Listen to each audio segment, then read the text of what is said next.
Hello guys! Hello para to sa lahat ng Virgo. Virgo, welcome dito sa aking channel, Kapalaran 888. Welcome guys. Alamin natin Virgo kung ano ang message para sa iyo ng baraha. This is timeless reading. Maraming salamat doon sa mga Virgo na nagko-comment, nagla-like, and then sa mga bagong subscribers na andito para sa message or sa tarot reading. Okay. First card natin, Virgo, is Faraway Places and 51-6, Healer of the Ages. Okay, so first card natin is Faraway Places. Get ready for new horizons, Virgo. Sinasabi ng baraha sa'yo na ihanda mo ang sarili mo. Prepare yourself. It's either you will travel very far. Okay? Faraway places, pwedeng malayong lugar, pwedeng international, or pwedeng local. Okay? So, dito sinasabi ng barahan na ihanda mo ang sarili mo. Kasi talagang etong darating na to sa'yo is eto yung parang simula ng pagtatagumpay mo talaga. Lalo doon sa mga Virgo na unemployed, fresh graduate, or matagal na silang nawala ng trabaho, dating OFW, or pwedeng nag-retired na sila pero wala silang income sa ngayon, kulang yung retirement payment nila sa every month nila. So nakikita ko sa'yo dito, ihanda mo ang sarili mo kasi may nakatakda ditong travel. Pwedeng ikaw ay magta-travel international or local pero malayo siya. Pwedeng magtatrabaho ka sa malayong lugar. Okay. Next card natin is Healer of the Ages, is 51-6. Sinasabi ng baraha sa'yo dito na posible, 51 to 6 it's balance. Sinasabi na kung ano man ito na imbalance sa buhay mo sa ngayon, habang nanonood ka, kapain mo yung puso mo, tanungin mo yung sarili mo, ano ba yung imbalance sa buhay ka? Ano ba yung hindi balance? Pwedeng pera, pwedeng emosyon, pwedeng health, or pwedeng kung ano man siya.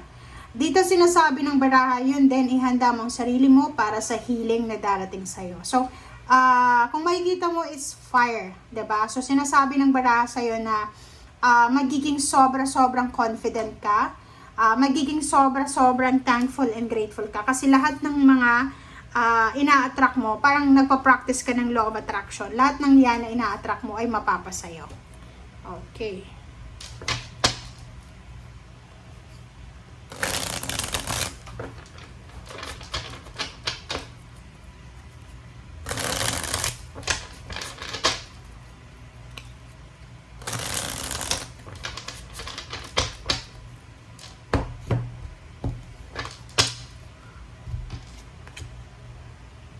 Okay, first two cards natin is 10 of Wands and 6 of Wands. These two cards, sinasabi sa'yo dito, Virgo, na yon, di ba?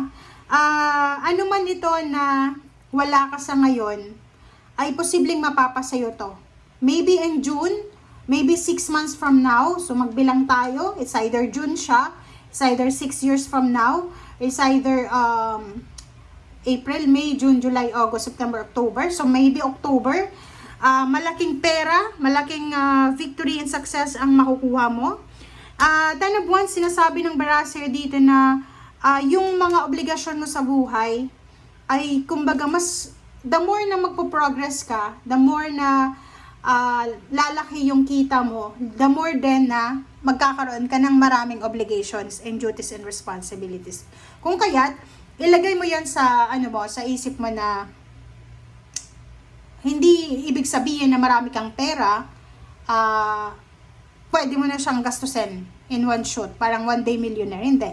Kailangan daw is maging, kumbaga, responsible tayo sa success na meron tayo. Okay? Eight of Cups and Queen of Cups, sinasabi ng baraha sa'yo dito na yun, nakikita ko sa'yo wala kang masyadong oras para sa mga negativity, drama, emotional problems. Kasi ang focus mo ngayon is pera. Nakikita ko sa'yo dito na pwedeng magta-travel ka is because gusto mong mabigyan ng magandang buhay ang pamilya mo. Yun ang nakikita ko sa'yo. Okay, Six of Swords, oh. 'Di ba? Talagang siguradong sigurado yung travel dito. You're moving from one place to another. Etong lugar na to is ang lugar na yan na pwedeng magbibigay sa'yo ng change, ng pagbabago sa buhay. Okay? Okay, King of Cups and the Magician. Sinasabi ng baraha sa'yo isang magical, unexpected na happy moments, celebration ang posibleng darating sa'yo. So, yun, prepare yourself kasi atong celebration na to is all about money, all about emotion, all about travel. So, everything happens for a reason.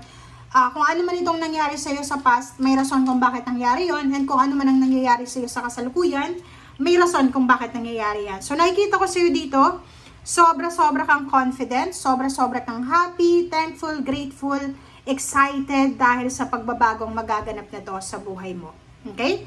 Nakikita ko sa'yo dito na maraming choices, maraming options, decision making na gagawin ka. So, parang for almost few months na parang feeling mo hopeless and helpless ka, ngayon parang sumasabog yung swerte na ikaw lang yung magsasabi kung ano ba yung gusto mo dyan. Okay?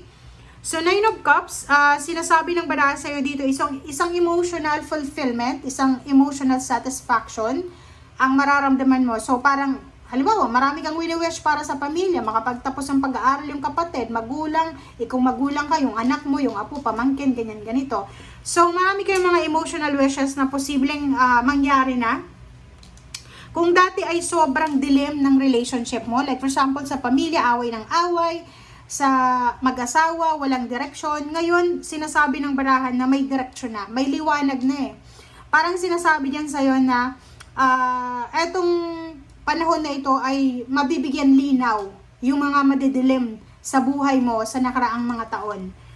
Parang mabilis mong makuha ngayon yung mapipick up mo agad. Okay, magigets mo agad kung ano yung ibig sabihin. Yung pain and heartaches mo na naramdaman, yung pagsasuffer mo dati, yung financial problems, health problems, physical, mental, sinasabi ng barahan na magiging positive yung return nito. Yung Three of Cups, sinasabi na magiging sobrang happy ka sa outcome. Okay? And King of Swords, sinasabi na aarangkada ka na. Okay? Kung nasaan ka man sa ngayon, sinasabi ng baraha, ngayon nanonood ka, kung nasaan ka man sa ngayon, etong sinasabi sa yung movement, wala dyan sa lugar na yan kung nasaan ka sa ngayon. Kailangan mag-travel, kailangan mag-relocate, or doon sa ibang lugar mo siya mahahanap. Okay? You will recover from emotional and financial problems or emotional and financial challenges. Okay, thank you guys. Bye!